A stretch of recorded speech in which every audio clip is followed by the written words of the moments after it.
Seguro que en los últimos meses, incluso desde el año pasado, se habrán preguntado muchas veces, ¿tengo que volver a vacunarme del sarampión? ¿Debo volver a vacunar a mis hijos del sarampión? Damaris Redondo, buenas tardes. Buenas tardes. Pediatra, te lo habrán preguntado muchísimas veces en la consulta. Sí.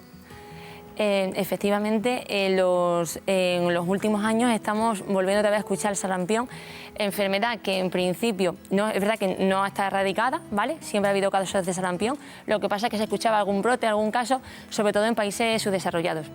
Es verdad que en los últimos años, a nivel europeo, está habiendo muchos brotes en diferentes países, ya sea Ucrania, Alemania, Francia, Reino Unido. Entonces, sobre todo, bueno, en los años 2020-2021, con el parón de la pandemia, se dejaron de escuchar casos, sobre todo porque con las medidas de transmisión, con las mascarillas, con el gel hidroalcohólico y demás, se disminuyó la transmisión y la disminución de casos de sarampión.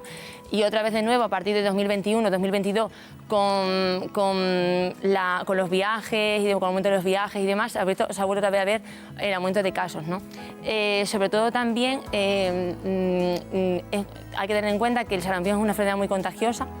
¿Cómo se contagia? Porque es una enfermedad vírica. Sí, es una ¿Pero cómo se contagia? ¿Es respiratoria, por contacto? Sí, es por vías por secreciones nasofaringias, ¿vale? Por la tos, por estornudos y también por contacto. Entonces, se transmite de persona a persona, el único reservorio es el humano, ¿vale? Entonces, se transmite de persona a persona, igual que una infección viral, por las secreciones nasofaringias, tos, estornudos y por contacto. Ha habido mucha desinformación, ha habido muchos papás preocupados. Ahora mismo, ¿cuál es la situación en Extremadura? En Extremadura, con respecto a, bueno, en España en general, con respecto a los países de la Unión Europea, bastante bien. ¿Por qué? Porque tenemos una cobertura vacunal, ¿vale? Una tasa de vacunación con la primera dosis de un 97% y una tasa de vacunación de media de un 93% en España. O sea que con respecto a los países europeos es un país con una alta tasa de vacunación. En Extremadura también, ¿vale? La cobertura vacunal es amplia y en cuanto a el número de casos de Extremadura, ya se han registrado casos en los últimos años. Según el boletín epidemiológico, ha habido en el año 2023-2024 ha habido 0 casos de sarampión en Extremadura. O sea que, a pesar de los brotes en Europa, la situación en Extremadura está controlada. Está controlada. Has mencionado el calendario vacunal. Entonces, sí. Si te parece, para explicárselo muy bien a todos los extremeños, vamos a ver cuándo hay que vacunarse del sarampión, qué cobertura hay y quién debe revacunarse o no. Les voy a pedir a mis compañeros, bueno, este es el calendario de vacunación del Servicio Extremeño de Salud, de la Junta de Extremadura, ahí la vemos. Esta es la triple vírica. Sí, efectivamente, la triple vírica, que está compuesta por se llama triple vírica porque está compuesta por tres virus. Sarampión, rubeola y parotiditis. Entonces, es una vacuna que se pone a partir del año de edad, ¿vale? A partir de los 12 meses, y hay que poner una segunda dosis para estar bien vacunado a los 4 años de edad, ¿vale? Es decir, esta es la pauta recomendada, al año y a los 4 años. Sí. Aquí vemos que se puede poner una segunda dosis a lo largo de la vida, desde los 5 años hasta los 64 años. Una segunda o una primera dosis. O sea, exacto. ¿Eso qué quiere decir? Quien no se haya vacunado de los 12, o sea, quien no tenga estas 2 vacunas, ¿debe vacunarse si no ha pasado el sarampión? Sí, efectivamente. Si una persona solamente tiene una dosis de vacuna, debe ponerse una segunda dosis para tener la vacunación frente al sarampión completa, ¿vale? Si es una persona que se ha puesto solamente una dosis y ha pasado el sarampión de forma natural, no se tiene que volver a vacunar. Igual que si una persona no tiene ninguna y ha pasado el sarampión, tampoco se tiene que vacunar. Eso es muy importante que lo digamos. El sarampión se pasa, vamos a sentarnos, Damaris, ¿una sola vez en la vida?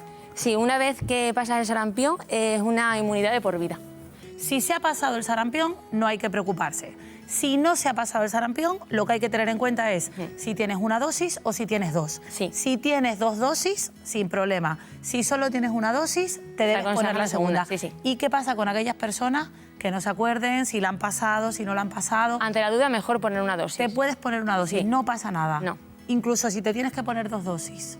Porque claro, ahora va todo muy controlado, las cartillas de vacunación de los niños. Claro, pero hay muchas personas que no se acuerdan. No se acuerdan si han pasado el sarampión de pequeño, no se acuerdan, o a lo mejor no encuentran el calendario vacunal. Ante la duda se pone las 2 dosis, tiene que haber una separación de un mes entre las 2 dosis mínimo, y con eso en principio tienes una cobertura frente al sarampión y que es una vacuna que es segura y eficaz, y la verdad es que generalmente hay muy pocas posibilidades de que tú pases un sarampión teniendo la vacuna completa bien puesta. De todas formas, ante la duda, yo siempre digo, y vosotros los médicos lo ratificáis, ante la duda acude a tu médico de familia y se lo planteas y él te dará la pauta. Lo que no hay que quedarse con la duda ni sin vacunar, porque siempre pensamos que bueno, yo recuerdo cuando era niña, yo pasé el sarampión y bueno, pues yo recuerdo fiebre, aquellas, en fin, esa especie de manchitas que picaban mucho, pero puede ser peligrosa en determinados casos. Claro, a ver, hay que tener en cuenta que el sarampión, bueno, todo el mundo a lo mejor se recuerda de que es solamente fiebre, de que se pasa, de que tiene el exantema, algo de tos, mocos,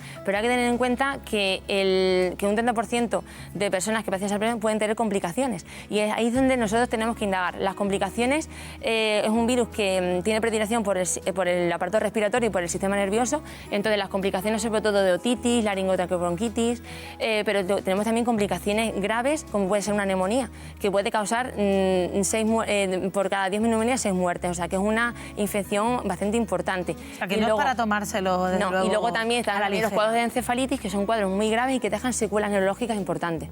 Entonces, eso es lo más importante que nosotros queremos recalcar del sarampión. Es verdad que la gente sobre todo se acuerda de, bueno, que tienes la primera fase, ¿no? El sarampión es muy contagioso y tenemos una primera fase en la que tú tienes un periodo de incubación de unos 10 días, en el momento que tú contactas con una persona con sarampión. Si tú no tienes una buena cobertura vacunal, coges el sarampión con un 90% de posibilidad, por encima del 90%. Te vamos a invitar para que vengas un día, ha quedado muy claro, te lo agradezco. De todas formas, ya saben que si tienen alguna duda, esto se cuelga en la web de Canal Extremadura, lo pueden ver también en la aplicación. Vamos a hablar un día de vacunas, de ese calendario vacunal, de la importancia de las vacunas y de todas las dudas que genera en los papás y en las mamás. Damaris Redondo, gracias por estar con nosotros, por incorporarte al equipo de colaboradores de A Nuestra Salud. Ya lo saben, ante la duda acudan a su médico o médica de familia. Vamos a hablar de cómo es vivir con una enfermedad crónica. Nos contaba el lunes la doctora Juana Carretero que la obesidad se puede convertir en una enfermedad crónica, pero hay muchas personas en nuestra región que viven con una diabetes, con una enfermedad renal, y eso les obliga, una vez que reciben el diagnóstico, a vivir de otra manera. Hay cosas que no pueden hacer y en muchos casos hay que adaptar incluso el trabajo y la vida de toda la familia. Como digo siempre, hablamos con profesionales, pero también gracias al testimonio de muchos de ustedes nos podemos poner en la piel de cómo es vivir con una enfermedad crónica.